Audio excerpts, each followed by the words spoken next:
Now the Philistines gathered their forces for war and assembled at Socoh in Judah. They pitched camp at Ephes-dammim, between Socoh and Azekah. Saul and the Israelites assembled and camped in the valley of Elah, and drew up their battle line to meet the Philistines. The Philistines occupied one hill, and the Israelites another, with the valley between them. A champion named Goliath, who was from Gath, came out of the Philistine camp. His height was 6 cubits and a span. He had a bronze helmet on his head, and wore a coat of scale armor of bronze weighing 5,000 shekels. On his legs he wore bronze greaves, and a bronze javelin was slung on his back. His spear shaft was like a weaver's rod, and its iron point weighed 600 shekels. His shield-bearer went ahead of him. Goliath stood and shouted to the ranks of Israel, "Why do you come out and line up for battle? Am I not a Philistine, and are you not the servants of Saul? Choose a man and let him come down to me. If he is able to fight and kill me, we will become your subjects. But if I overcome him and kill him, you will become our subjects and serve us." Then the Philistine said, "This day I defy the armies of Israel. Give me a man and let us fight each other." On hearing the Philistines' words, Saul and all the Israelites were dismayed and terrified. Now David was the son of an Ephrathite named Jesse, who was from Bethlehem in Judah. Jesse had 8 sons, and in Saul's time he was very old. Jesse's 3 eldest sons had followed Saul to the war. The firstborn was Eliab, the second Abinadab, and the third Shammah. David was the youngest. The 3 eldest followed Saul, but David went back and forth from Saul to tend his father's sheep at Bethlehem. For 40 days the Philistine came forward every morning and evening and took his stand. Now Jesse said to his son David, "Take this ephah of roasted grain and these 10 loaves of bread for your brothers and hurry to their camp. Take along these 10 cheeses to the commander of their unit. See how your brothers are, and bring back some assurance from them. They are with Saul and all the men of Israel in the valley of Elah, fighting against the Philistines." Early in the morning, David left the flock in the care of a shepherd, loaded up and set out as Jesse had directed. He reached the camp as the army was going out to its battle positions, shouting the war cry. Israel and the Philistines were drawing up their lines facing each other. David left his things with the keeper of supplies, ran to the battle lines, and asked his brothers how they were. As he was talking with them, Goliath, the Philistine champion from Gath, stepped out from his lines and shouted his usual defiance, and David heard it. Whenever the Israelites saw the man, they all fled from him in great fear. Now the Israelites had been saying, "Do you see how this man keeps coming out? He comes out to defy Israel. The king will give great wealth to the man who kills him. He will also give him his daughter in marriage, and will exempt his family from taxes in Israel." David asked the men standing near him, "What will be done for the man who kills this Philistine and removes this disgrace from Israel? Who is this uncircumcised Philistine that he should defy the armies of the living God?" They repeated to him what they had been saying, and told him, "This is what will be done for the man who kills him." When Eliab, David's eldest brother, heard him speaking with the men, he burned with anger at him, and asked, "Why have you come down here? And with whom did you leave those few sheep in the wilderness? I know how conceited you are, and how wicked your heart is. You came down only to watch the battle." "Now what have I done?" said David. "Can't I even speak?" He then turned away to someone else and brought up the same matter, and the men answered him as before.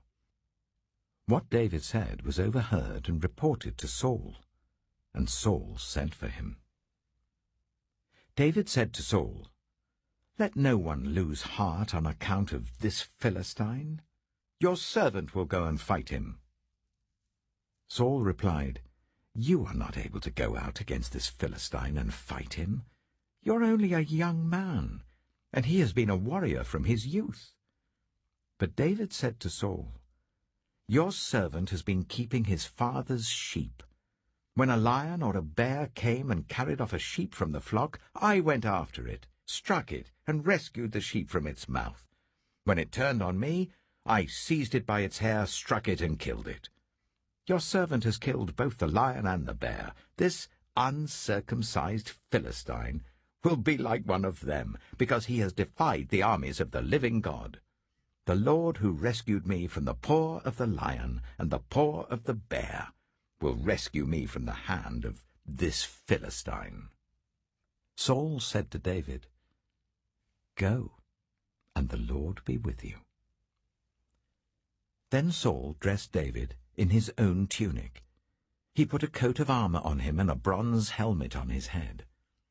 David fastened on his sword over the tunic and tried walking around because he was not used to them. "I cannot go in these," he said to Saul, "because I'm not used to them." So he took them off.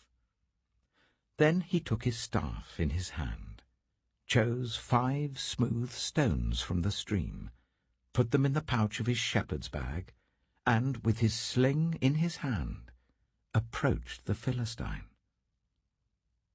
Meanwhile, the Philistine, with his shield-bearer in front of him, kept coming closer to David. He looked David over and saw that he was little more than a boy, glowing with health and handsome, and he despised him.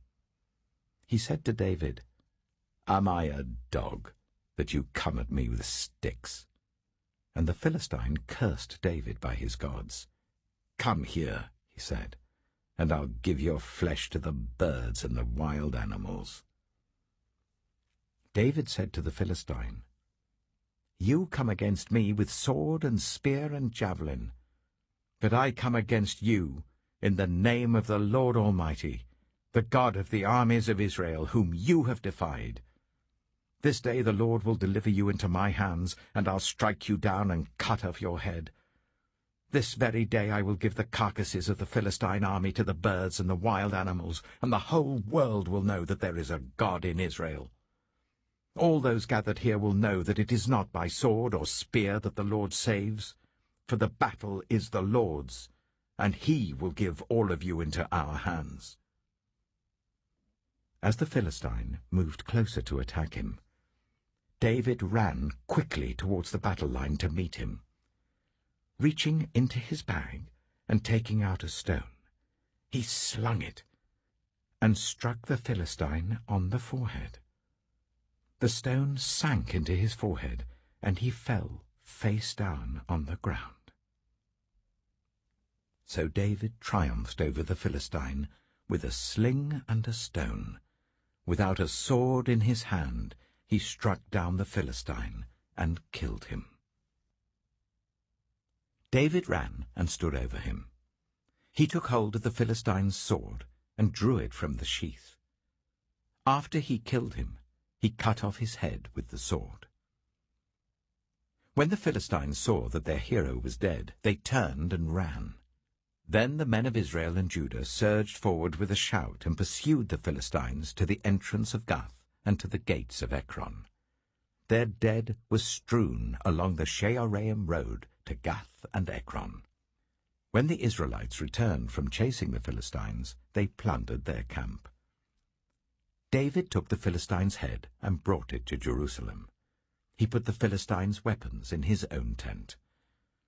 As Saul watched David going out to meet the Philistine, he said to Abner, commander of the army, "Abner, whose son is that young man?"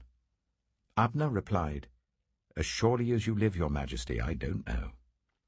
The king said, "Find out whose son this young man is." As soon as David returned from killing the Philistine, Abner took him and brought him before Saul, with David still holding the Philistine's head. "Whose son are you, young man?" Saul asked him. David said, "I am the son of your servant Jesse of Bethlehem."